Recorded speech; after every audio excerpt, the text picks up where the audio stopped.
Bonne journée tout le monde. Alors donc on va commencer donc une structure algébrique extrêmement importante. Et bien ce sont donc les anneaux de Gauss. On fait le rappel.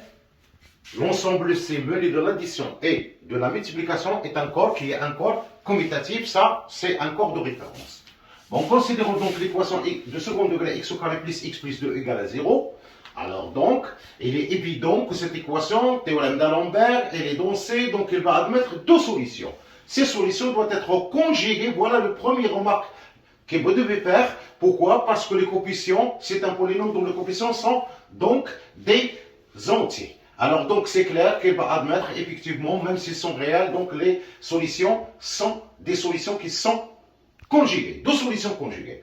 Alors donc cet ensemble, c'est l'ensemble fait par Gauss. Alors donc Z alpha, alpha est une racine, l'une des racines de cette équation. Elle est faite par l'ensemble formé par le couple XY appartenant, attention, à Z croix Z, et qui s'écrit de la forme X plus alpha Y alpha, c'est la solution. Alors montrons d'abord que Z alpha est un sous-anneau. Évident, donc premièrement, c'est un sous-anneau. Primo des choses, donc solution, hein, commençons, hein, la solution. Donc, premièrement, il fallait démontrer que cet ensemble est différent de l'ensemble vide. Alors, donc, il doit avoir Z plus une structure d'un sous-groupe. Ça veut dire qu'il doit contenir l'élément neutre. Ça veut dire qu'il doit contenir le couple 0,0. Alors, donc, c'est clair et net que ça, il doit, donc, pour le couple 0,0, nous avons donc 0 plus alpha fois 0, donc, est égal à 0, donc 0 appartient à Z alpha qui est l'élément neutre de l'addition. Très bien. Donc, Z alpha est différent de l'ensemble vide. Évident. Donc, très bien. Montrons que Z alpha mené de l'addition est un sous-groupe.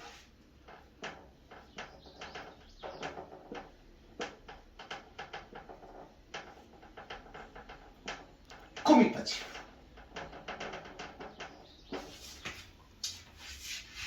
Donc, prenons deux éléments de cet ensemble, soit Z1 égale X1 plus alpha Y1, X1 Y1 appartenant à Z croix Z.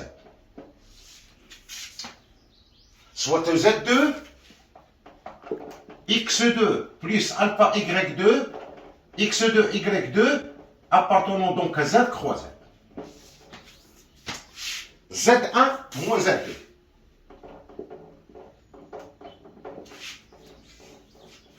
Alors donc, ça veut dire X1 moins ce X2 plus alpha facteur donc de Y1 moins Y2.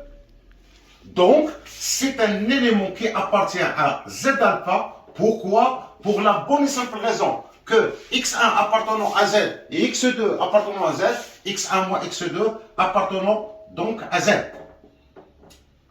Et Y1 moins Y2 appartenant à Z. Donc, Z alpha mené de l'addition, donc c'est un sous-groupe d'un groupe qui est commutatif, donc c'est un groupe commutatif théorème de caractérisation. Alors donc ça c'est la première partie qu'il fallait donc démontrer. Donc Z alpha mené de l'addition est un sous-groupe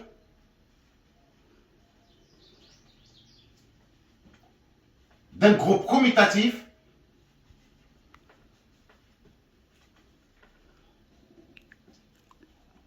donc c'est un groupe commutatif.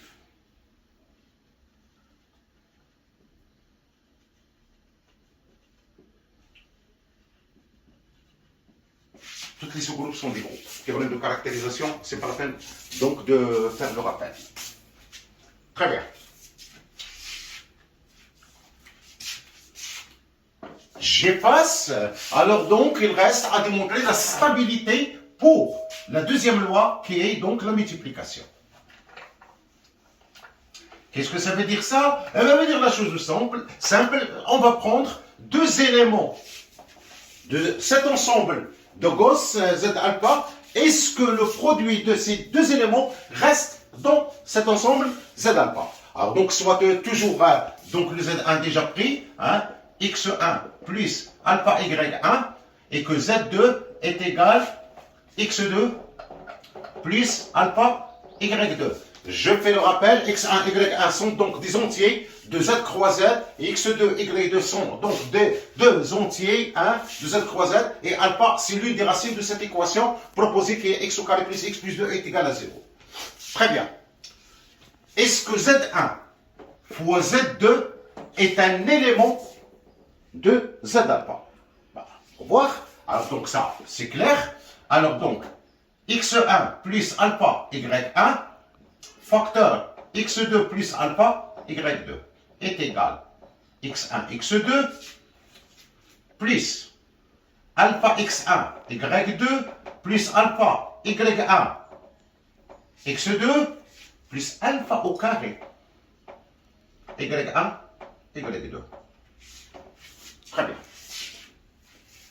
Donc ça, c'est x1 x2 plus alpha x1 y2 plus y1 x2 mais plus alpha au carré y1 y2. Alors pour qu'il soit un élément de z alpha, eh bien, il faut qu'il s'écrit de la forme x plus alpha y. Or, ici j'en ai alpha au carré. Je reviens à l'équation, alpha est les solutions de cette équation. On sait très bien qu'elle a alpha au carré plus alpha plus 2, elle est égale à 0. Et bien, équivaut logiquement à dire que alpha au carré est égal à moins alpha moins 2. Donc, je remplace, alors ça fait donc x1, x2 plus alpha, y1, x1, y2, plus y1, x2. Alpha au carré, je le remplace par moins alpha plus 2, y1, y2. Donc, ça fait x1, x2. Alors, ici, moins 2, y1, y2, plus alpha, facteur x1, y2, plus y1, x2, moins y1, y2. Alors, vu que z, mené de l'addition et la multiplication, est un anneau commutatif, alors donc il est clair qu'il a la stabilité x1, x2, c'est un élément de z, y1, y2, c'est un élément de z, la différence c'est un élément de z, la même chose et le même raisonnement ici, donc il s'écrit de la forme, ça c'est un alpha, alors donc il s'écrit de la forme, si vous voulez, donc A plus alpha B avec A appartenant à Z et B appartenant à Z, donc il appartient à Z alpha. Donc la multiplication est stable pour la deuxième loi. Du coup, qu'est-ce que je vais en déduire? J'en déduis le théorème de caractérisation important, donc clair et net, bon les choses sont nettes. Alors donc je passe donc cette première partie. Alors, ce que je vais faire, donc, c'est de démontrer un sous-anneau. Alors, donc, Z alpha est stable pour la multiplication. L'opérateur fois, on en déduit que ce Z alpha, mené de l'addition et de la multiplication, est un sous-anneau d'un anneau qui est commutatif